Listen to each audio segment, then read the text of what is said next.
You and your brand are really important, so remember to always be yourself, unless you can be Batman. Then be Batman. And of course, if Batman was about to buy a camera, it would be this one, the Panasonic Lumix S5 2X.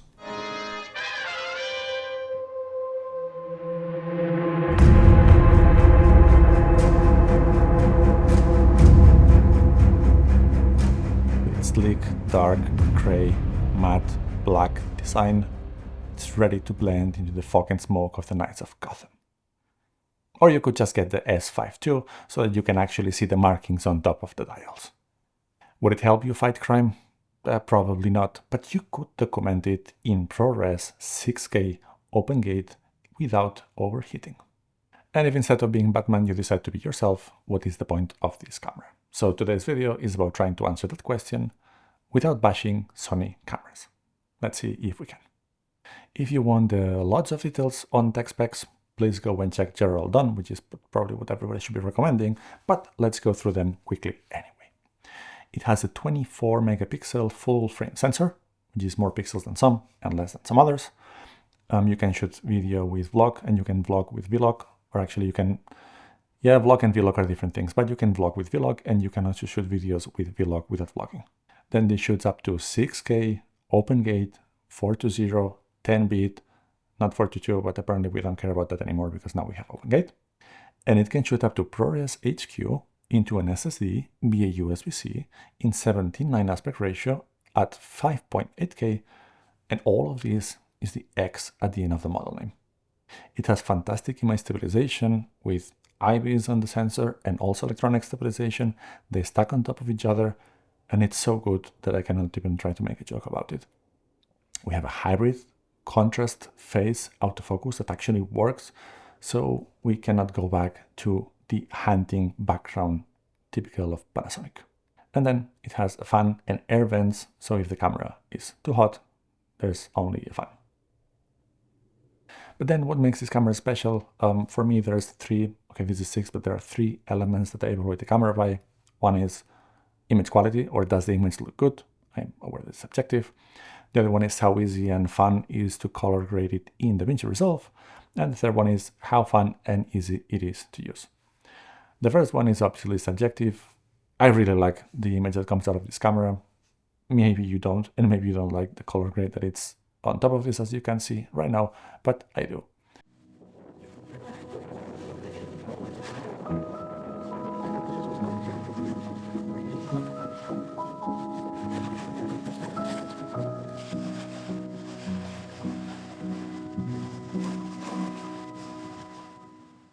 And the color grade in DaVinci Resolve was really easy because Vlog is supported by DaVinci Resolve's color management. So usually I start my color grade with a color space transform from Vlog in this case into something else. It could be RVlog-C, or it could be the DaVinci Intermediate, and then at the very end go out from that to Rec 709.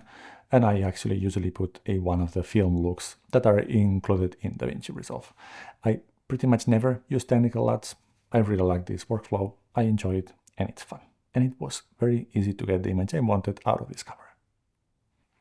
But let's talk about this fun and easy to use. So for me, I enjoy using a camera when it's really, really easy to use. Some people like to fight a little bit against the camera, but to be honest, I'm too old for this shit. So what makes the S5 II and S5 IIX easy to use? Okay, let's drop the X. In this case, both apply equally.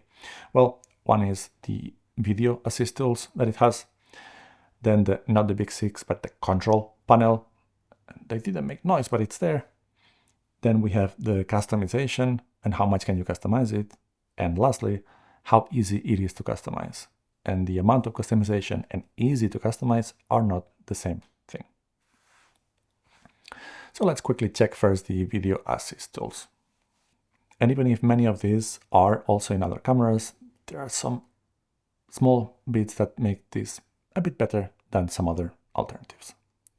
You get frame markers, but you get 2 frame markers at the same time on top of each other, and you can color them differently so you can clearly see them, and you can add transparency in the bits that are outside of the markers. And that's useful when you want to TikTok your way through the open gated nest of this camera. Then you get focus picking, which activates right at the moment when you switch the switch to manual focusing. Useful feature, especially if you want to put manual lenses in this camera, because you forgot that now we actually get proper good autofocus in Panasonic cameras. Zebras, the nice thing here is that you can use two zebras at the same time, one on top of each other, and that sounded a bit kinky, but it isn't, I promise. Then you have waveform, which is absolutely my preferred way of check my exposure, and I like that you can resize it and put it big in the middle of the screen, and I have it set to one of the quick buttons so that I can just check it out and then take it away. You get also the Vator scope if you want to use it while filming. I never do, but if you do, it's there.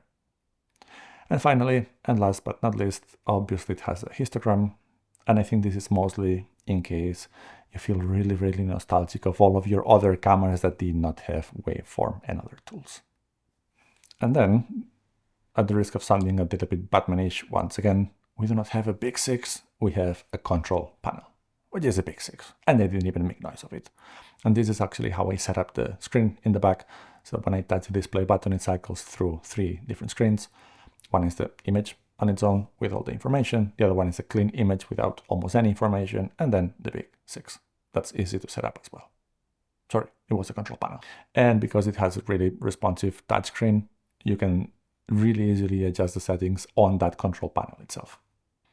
And then I said it was really easy to customize. So it's not just customizable, but easy to customize. Basically, if you want to change what a button does, you just press and hold that button for 2 seconds, and then you have all the options. It's as easy as that. Yes, you can do it through the menus, but you don't have to.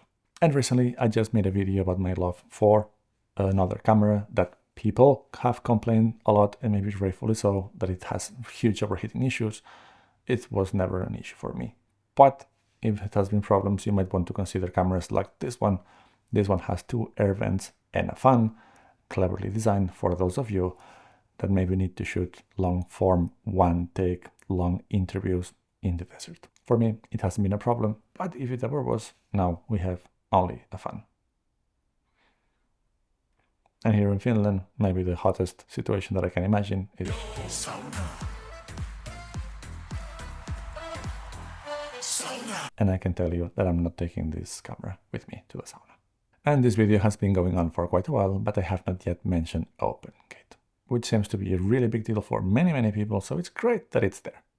What it means in practice is that you have more vertical pixels with this different aspect ratio, so that if you want to put black bars, you have more room to hop up and down between those bars to make the image narrower than it was, but it's definitely possible to do. The other use case, of course, is that with the camera horizontally, you can tick-tock your ways because you have more vertical pixels that you would in 16:9.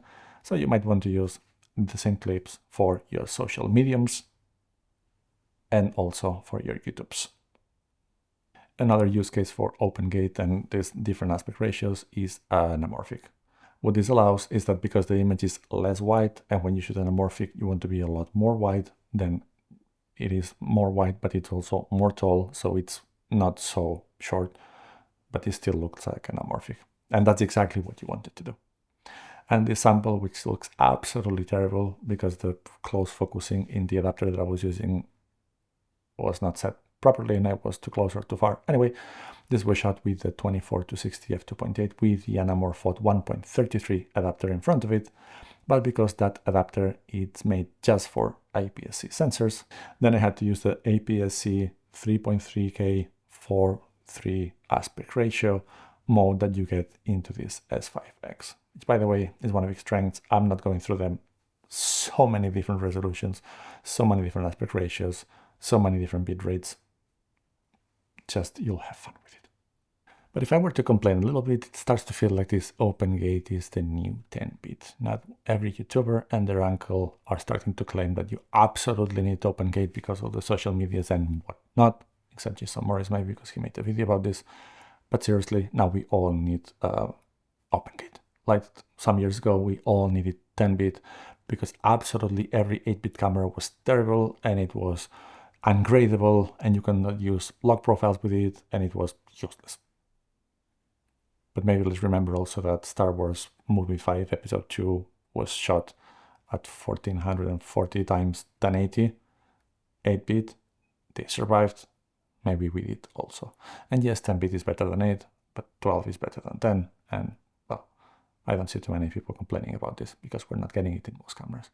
But the good news is that in this camera you get 10-bit and you get OpenGate and you get 6K, and sometimes you even get 422, but sometimes you don't.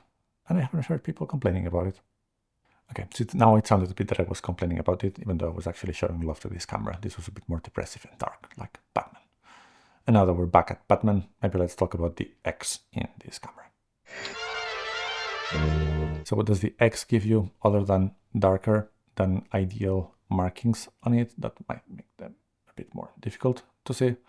In short, what it gives you is all intra, ProRes, and the ability to record into an SSD via USB-C, which technically is internal recording because you do not need an external recorder. But to be frank, when you need to put a device like an SSD outside of the camera, it's indeed the external part of the camera. So maybe it would be external recording, but technically it isn't, so it is internal recording, even when the camera is wearing a hat like this.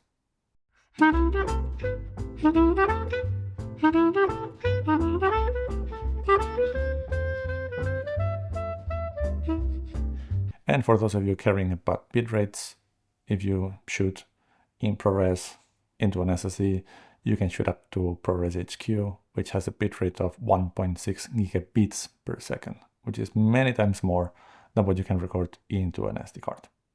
Max bitrate with long GOP, that's 200 megabits per second. Max bitrate all intra, that's 800 megabits per second into an SSD, or 400 megabits per second into an SD card.